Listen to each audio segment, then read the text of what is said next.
दोस्तों, जनसंख्या के हिसाब से दुनिया का पहला और क्षेत्रफल के हिसाब से दुनिया का चौथा सबसे बड़ा और इकोनॉमी के हिसाब से यूएसए के बाद चाइना आज दूसरे नंबर पर आता है। लेकिन चाइना हमेशा से ही इतना डेवलप नहीं था।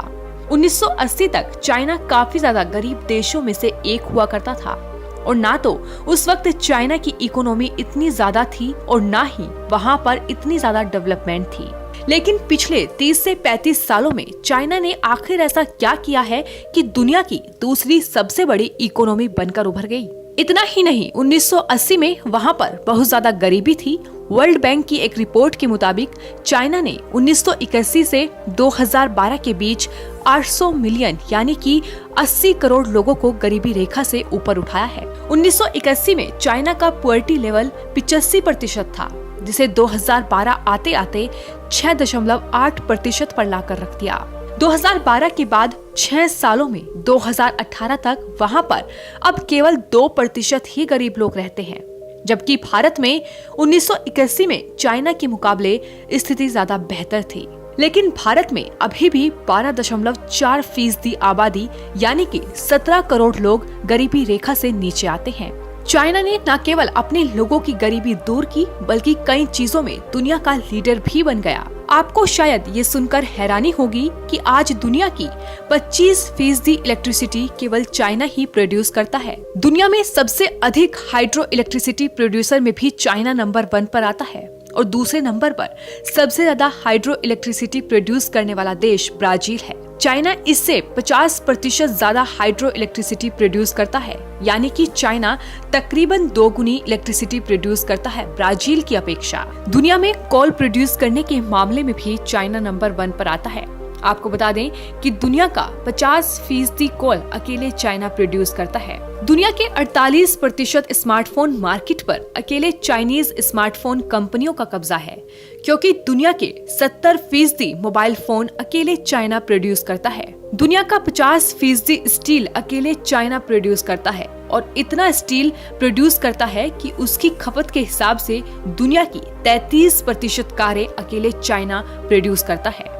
इस धरती का 50% एप्पल यानी कि सेब अकेले चाइना प्रोड्यूस करता है और सबसे ज्यादा एप्पल प्रोड्यूस करने में दूसरे नंबर पर यूएसए आता है, जो कि दुनिया का मात्र 6% एप्पल प्रोड्यूस करता है। आपको बता दें कि दुनिया का 60% से भी ज्यादा सीमेंट अकेले चाइना प्रोड्यूस कर रहा है, जिसकी वजह थी कि 2011 से 2013 के बीच 3 सालों में चाइना ने जितना सीमेंट इस्तेमाल किया है उतना अमेरिका ने पूरी 20वीं शताब्दी में भी नहीं किया। इसका मतलब है कि चाइना ने 2011 से 2013 के बीच इतना ज्यादा बड़ा इंफ्रास्ट्रक्चर मैन्युफैक्चर हुआ है कि 1901 से 2001 तक अमेरिका भी इतनी ज्यादा मैन्युफैक्चरिंग नहीं कर पाया है। दुनिया में गोल्ड यानी कि सोना प्रोड्यूस करने में भी चाइना नंबर 1 पर आता है।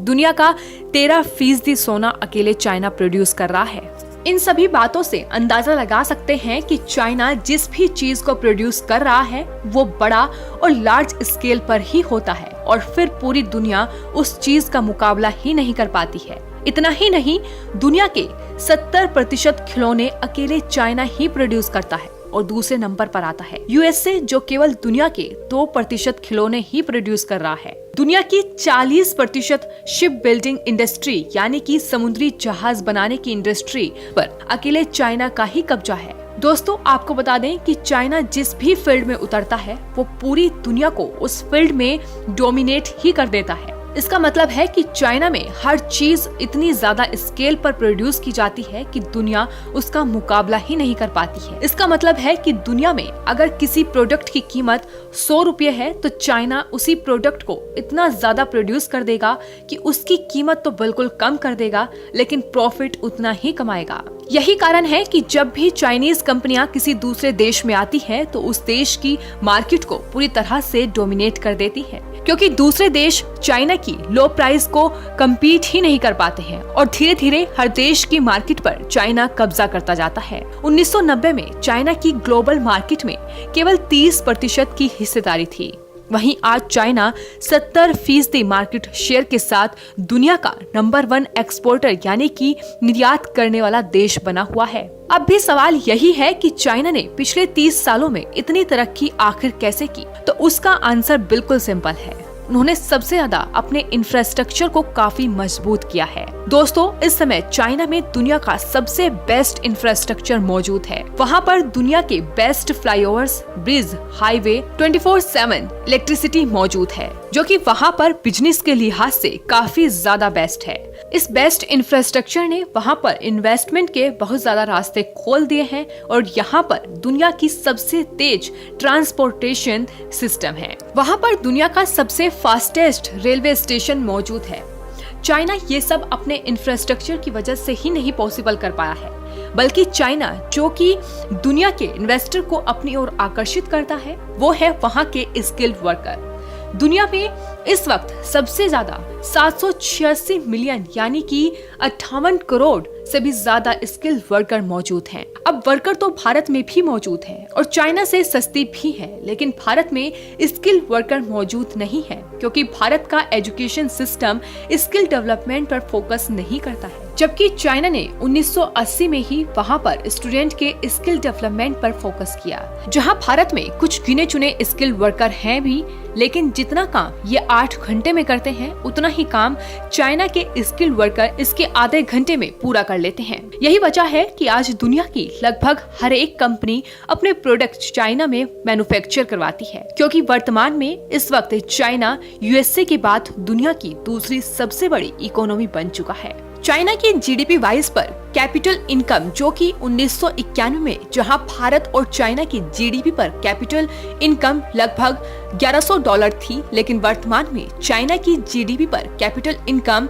$10,000 है, यानी कि 7 लाख से भी ज्यादा है, जबकि भारत की पर कैपिटल इनकम मात्र $2134 है, यानी कि तकरीबन 1.5 लाख के बराबर। तो सोचिए जरा, जब चाइना और भारत किसी वक्त प्रति व्यक्ति आय के मामले में बराबर हुआ करते थे, वहीं चाइना आज भारत के प्रति व्यक्ति आय के मामले में 5 गुना आगे निकल गया है। इसकी वजह वहाँ पर ये भी है कि वहाँ की गवर्नमेंट ने वहाँ की पॉपुलेशन पर काफी ज्यादा कंट्रोल कर लिया है, लेकिन वहीं भारत की जनसंख्या हर साल 2.5 से 3 करोड़ की दर से बढ़ रही है।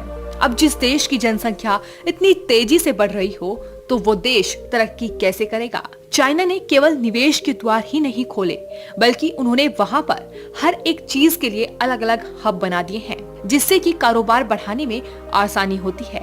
जैसे कि मान लो अगर आपको चाइना में मोबाइल फोन या फिर कोई भी इलेक्ट्रॉनिक डिवाइस मैन्युफैक्चर करवाना है, तो आपके लिए पूरी की पूरी सिटी ही इलेक्ट्रिकल कंपोनेंट के लिए वहाँ पर बनाई गई है, यानी कि इलेक्ट्रॉनिक कंपोनेंट को वहाँ एक हब बना दिया गया है, जहाँ पर उससे जुड़ा हुआ रॉ मटेरियल आपको बड़ी आसानी से मिल जाता है, वो भी बहुत ही सस्ते दर पर। वैसे ही ऑटोमोबाइल मैन्युफैक्चरिंग के लिए वहाँ पर अलग से हब बना दिया गया है और शिप बिल्डिंग के लिए अलग से हब बना हुआ है। उससे फायदा ये हुआ है कि ट्रांसपोर्टेशन का खर्चा बच गया, क्योंकि इससे अब कंपनी को हर एक सामान एक ही जगह पर मिल जाता है। जैसे कि शंघाई इकोनॉमी और ट्रेंडिंग की सिटी मानी जाती है। बीजिंग और शेंजेन वहाँ की इलेक्ट्रॉनिक्स मैन्युफैक्चरिंग हब माना जाता है, जहाँ पर सभी इलेक्ट्रॉनिक सामान आपको बड़ी आसानी से मिल जाता है।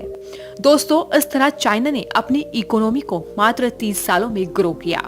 अब आप खुद सोचिए, 1994 में $8.7 चाइनीज करेंसी के बराबर था और 2018 आते आते $1 $6.9 चाइनीज करेंसी के बराबर है। वहीं भारत में 1994 में $1 31 के बराबर हुआ करता था, लेकिन आज वो $72 के बराबर हो गया है। तो दोस्तों, ये थी चाइना की इकोनॉमी के बारे में पूरी जानकारी। आपकी इस देश के बारे में क्या राय है, हमें कमेंट बॉक्स में जरूर बताएं। और अगर आपको ये वीडियो पसंद आया हो तो लाइक और शेयर जरूर करें। साथ ही इस YouTube चैनल को सब्सक्राइब करना बिल्कुल ना भूलें। धन्यवाद।